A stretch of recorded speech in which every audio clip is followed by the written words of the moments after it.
Hi friends, நம்ம TET exam preparation பார்த்துட்ருக்கோம். இன்றைக்கி என்ன பார்க்க போகிறோம் அப்படின்னா, 6ஆம் வகுப்பு தமிழிலிருந்து பருவம் 3 இயல் 3ல் உள்ள முக்கியமான ஒன்வேர்டு எல்லாமே கலெக்ட் பண்ணி வச்சுருக்கிறோம். வாங்க பார்க்கலாம். ஆல்ரெடி பருவம் 1, 2 ஃபுல்லாகவே முடிச்சிட்டோம். அதே மாதிரி டெட் பேப்பர் 2க்கான சைக்காலஜி யூனிட் 1 to 10 வந்து கம்ப்ளீட் பண்ணிட்டோம் ஒன்வேர்டு டைப்பில். வேணுங்கிறவங்க நம்மளோட மெயில் ஐடி டிஸ்கிரிப்ஷன் பாக்ஸில் இருக்குது. அதே மாதிரி வீடியோக்கான லிங்க்குமே டிஸ்கிரிப்ஷன் பாக்ஸில் கொடுத்துருக்குறேன். தனி பிளேலிஸ்ட்டுமே க்ரியேட் பண்ணி கொடுத்துருக்குறேன். பார்க்காதவங்க பார்த்து படிச்சுக்கோங்க. பிடிஎஃப் ஃபார்மெட்டில் வேணும் அப்படின்னு நினச்சிங்கன்னா ப்ரைஸ் டீட்டெயில்ஸ் வந்து டிஸ்கிரிப்ஷன் பாக்ஸில் கொடுத்துருக்குறேன். உங்களுக்கு வேணும் அப்படின்னு நினச்சிங்கன்னா அதில் உள்ள மெயில் ஐடிக்கு கனெக்ட் பண்ணி பே பண்ணிவிட்டு நீங்கள் கலெக்ட் பண்ணிக்கலாம். இப்போ 6ஆம் வகுப்பு தமிழ் பருவம் 3 இயல் 3ல் உள்ள கொஸ்டின்ஸ் பார்க்க போகிறோம். ஃபஸ்ட்டு கொஸ்டின், தேசிக விநாயகனார் 20ஆம் நூற்றாண்டில் வாழ்ந்த கவிஞர். தேசிக விநாயகனார் அப்படிங்கிறவங்க வந்துட்டு 20ஆம் நூற்றாண்டில் வாழ்ந்த கவிஞராக காணப்படுறாங்க. அடுத்து இரண்டாவது கொஸ்டின், 36 ஆண்டுகள் பள்ளி ஆசிரியராக பணியாற்றியவர் கவிமணி என்னும் பட்டம் பெற்றவர் கவிமணி தேசிக விநாயகனார் அவர்கள். 36 ஆண்டுகளில் வந்து ஸ்கூலில் ஆசிரியராக பணிபுரிஞ்சிருக்கிறாங்க. இவங்க வந்து கவிமணி அப்படிங்கிற பட்டம் வந்து பெற்றவங்களாக காணப்படுறாங்க. அடுத்து மூன்றாவது கொஸ்டின், ஆசிய ஜோதி ஆங்கில மொழியில் எட்வர்ட் அர்னால்டு என்பவர் எழுதிய லைட் ஆஃப் ஆசியா அப்படிங்கிற நூலை தழுவி எழுதப்பட்டதாக கருதப்படுது. அடுத்து நான்காவது கொஸ்டின், நின்றவர் கண்டு நடுங்கினாரே ஐயன் நேரிலே நிற்கவும் அஞ்சினரே என்னும் பாடல் வரிகளோட ஆசிரியர் பார்த்தோம்னா கவிமணி தேசிக விநாயகனார். இந்த மாதிரி பாடல் அடிகளுக்கு கொஞ்சம் இம்பார்ட்டன்ட் கொடுத்து படிச்சுக்கோங்க. இந்த பாடல் அடிகளிடம் இடம்பெற்ற நூல், அப்புறம் அந்த அடிகளோட ஆசிரியர் யார் அப்படிங்கிற மாதிரி கேட்குறதுக்கு வாய்ப்பு இருக்குது. அதனால் இந்த பாடல் அடிகளுக்கு கொஞ்சம் இம்பார்ட்டன்ட் கொடுத்து படிச்சுக்கோங்க. அதே மாதிரி எல்லா அடிகளுமே படிக்கணுமா அப்படின்னு கேட்டால் கிடையாது. ஃபஸ்ட்டு ஒரு 2 to 3 லைன்ஸ் மட்டும் வந்து கொஞ்சம் கேதர் பண்ணி வச்சுக்கோங்க. ரீட் பண்ணதுமே பாயிண்ட் அவுட் பண்ணி நம்ம ஆன்சர் போடுற மாதிரி கொஞ்சம் நல்லா கேதர் பண்ணி வச்சுக்கோங்க. அதே மாதிரி வந்துட்டு புக்கில் பார்த்தோம்னா நமக்கு ஒரு சில பாடத்தில் வந்து பாடல் வரிகள் 2 வரிகள் மட்டும் கொடுத்து புறப்பாட்டு, அகநானூறு இந்த மாதிரி சில நூலில் இடம்பெற்றது அப்படின்னு சொல்லி மென்ஷன் பண்ணி கொடுத்துருப்பாங்க. அதே மாதிரி அதனோட ஆசிரியர் வந்து சில பாடல்களுக்கு வந்து மென்ஷன் பண்ணி கொடுத்துருப்பாங்க. அந்த மாதிரி நூல்களுக்கு வந்து இம்பார்ட்டன்ட் கொடுத்து படிச்சுக்கோங்க. அடுத்து ஐந்தாவது கொஸ்டின், புத்தரின் வரலாற்றை கூறும் நூல் ஆசிய ஜோதி. புத்தரின் வரலாற்றை கூறும் நூல் ஆசிய ஜோதி. அடுத்து ஆறாவது கொஸ்டின், பிம்பிசாரா மன்னனின் யாகத்துக்காக ஆடுகள் கொண்டு செல்லப்பட்டன. பிம்பிசாரா மன்னனோட யாகத்துக்காக ஆடுகள் வந்து கொண்டு செல்லப்பட்டது. அடுத்து ஏழாவது கொஸ்டின், நேர்மையான வாழ்வை வாழ்பவர் எல்லா உயிர்களிடத்தும் இரக்கம் கொண்டவராக காணப்படுவாங்க. நேர்மையான வாழ்வை வாழ்பவர் எல்லா உயிர்களிடத்தும் இரக்கம் கொண்டவராக காணப்படுவாங்க. அடுத்து எட்டாவது கொஸ்டின், ஒருவர் செய்யக்கூடாதது தீவினை. ஒருவர் செய்யக்கூடாதது தீவினை. எளிதாகும், எளிது ப்ளஸ் ஆகும். பாலை எல்லாம், பாலை ப்ளஸ் எல்லாம். இனிமை ப்ளஸ் உயிர், இன்னுயிர்.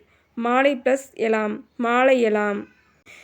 அடுத்து 13வது கொஸ்டின், தமக்கென முயலா நோன்றால் பிறர்க்கென முயலுனர் உண்மையனே என்ற பாடல் வரிகள் இடம்பெற்ற நூல் புறநானூறு.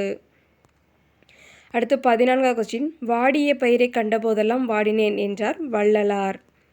அடுத்து 15வது கொஸ்டின், வள்ளலார் தம் பெருமுயற்சியால் வடலூரில் சத்திய தர்மசாலை தொடங்கி எல்லாருக்கும் உணவளித்தார். வடலூரில் சத்திய தர்மசாலை அப்படிங்கிறத வந்து வள்ளலார் வந்து தொடங்கி எல்லாத்துக்கும் உணவளித்தாங்க. அடுத்து 16வது கொஸ்டின், அன்னை தெரசாவிற்கு அமைதிக்கான நோபல் பரிசு கிடைத்தது. அடுத்து 17வது கொஸ்டின், வாழ்க்கை என்பது நீ சாகும் வரை அல்ல, மற்றவர் மனதில் நீ வாழும் வரை என்று கூறியவர் அன்னை தெரசா. அடுத்து 18வது கொஸ்டின், அன்னை தெரசாவிற்கு அடுத்து அமைதிக்கான நோபல் பரிசு பெற்ற இந்தியர் அப்படின்னு பார்த்தோம்னா கைலாஷ் சத்யார்த்தி. அடுத்து 19வது கொஸ்டின், கைலாஷ் சத்யார்த்தி தொடங்கிய இயக்கம் அப்படின்னு பார்த்தோம்னா குழந்தைகளை பாதுகாப்போம். இந்த கொஸ்டின் வந்து இதுக்கு முன்னாடி கொஸ்டின் எக்ஸாமில் கேட்டிருக்காங்க. கைலாஷ் சத்யார்த்தி தொடங்கிய இயக்கம் குழந்தைகளை பாதுகாப்போம்.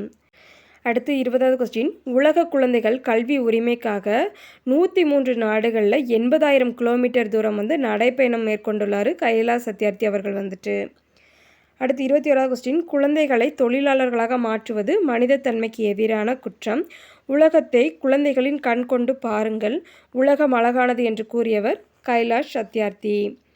அடுத்து 22வது கொஸ்டின், எல்லா உயிர்களிடத்தும் அன்பு செலுத்துதல் மனிதநேயம். அடுத்து 23வது கொஸ்டின், தம் பொருளை கவர்ந்தரிடமும் அன்பு காட்டியவர் வள்ளலார். தன்னோட பொருளை திருடனவங்ககிட்டையுமே அன்பு காட்டியவர் வந்து வள்ளலார். அடுத்து 24வது கொஸ்டின், வள்ளலார் பசிப்பினி போக்கியவர். கைலாஷ் சத்யார்த்தி குழந்தைகள் உரிமைக்காக பாடுபட்டவர். அன்னை தெரசா நோயாளிகளிடம் அன்பு காட்டியவர். அடுத்து இலக்கணம் பார்க்குறோம். அணி என்பதற்கு அழகு என்று பொருள். அணி என்பதற்கு அழகு என்று பொருள். அடுத்து 26வது கொஸ்டின். ஒரு பொருளின் இயல்பை உள்ளது உள்ளபடியே அழகுடன் கூறுவது இயல்பு நவிர்ச்சி அணியாகும். இதனை தன்மை நவிர்ச்சி அணி என்றும் கூறுவர். இந்த இயல்பு நவிர்ச்சி அணிக்கு இன்னொரு பேர் அப்படின்னு பார்த்தோம்னா தன்மை நவிர்ச்சி அணி அப்படின்னு சொல்லுவாங்க. ஒரு பொருளோட இயல்பை உள்ளது வல்லபடியே அப்படியே அழகுடன் கூறுவது வந்து இயல்பு அதோட இயல்பை அப்படியே சொல்கிறது இயல்பு நவிர்ச்சி அணின்னு சொல்லுவோம். அடுத்து 27வது கொஸ்டின். ஒரு பொருளின் இயல்பை மிகைப்படுத்தி அழகுடன் கூறுவது உயர்வு நவிர்ச்சி அணியாகும். ஒரு பொருளோட இயல்பை அதோட கெப்பாசிட்டியை ரொம்ப எக்ஸ்ட்ரீமாக அது அப்படி இருக்குது இப்படி இருக்குன்னு சொல்லி நம்ம மிகைப்படுத்தி அதுக்கு ஒரு ஸ்ட்ரக்சர் கொடுத்து கூறுறதை உயர்வு நவிர்ச்சி அணி அப்படின்னு சொல்லுவோம். இப்போ 6ஆம் வகுப்பு பருவம் 3 இயல் 3ல் உள்ள முக்கியமான ஒன்வடி எல்லாமே பார்த்துட்டோம். எதுவும் டவுட் இருந்துச்சுன்னா கமெண்ட் பாக்ஸில் கமெண்ட் பண்ணுங்கள். நம்மளோட வீடியோ உங்களுக்கு யூஸ்ஃபுல்லாக இருந்துச்சுன்னா ஒரு லைக் கொடுத்துருங்க. நீங்கள் கொடுக்குற ஒவ்வொரு லைக்குமே எனக்கு அடுத்தடுத்து வீடியோ ரெஃபர் பண்ணுறதுக்கு ரொம்பவே மோட்டிவேட்டாக இருக்கும். நம்மளோட வீடியோஸை உங்களோட ஃப்ரெண்ட்ஸ்க்கு ஷேர் பண்ணுங்கள். மேபி அவங்களுக்கு யூஸ் ஆகலாம்.